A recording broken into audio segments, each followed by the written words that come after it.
നമസ്കാരം. ഞാൻ Gopika Surendran, first time DLED അധ്യാപക വിദ്യാർത്ഥി.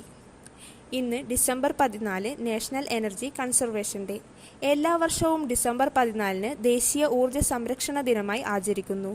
ഊർജ്ജ സംരക്ഷണത്തിലും കാര്യക്ഷമതയിലും രാഷ്ട്രം എങ്ങനെ കുതിച്ചു ചാടിയെന്ന് വ്യക്തമാക്കുന്നതിനാണ് ഈ ദിനാചരണം.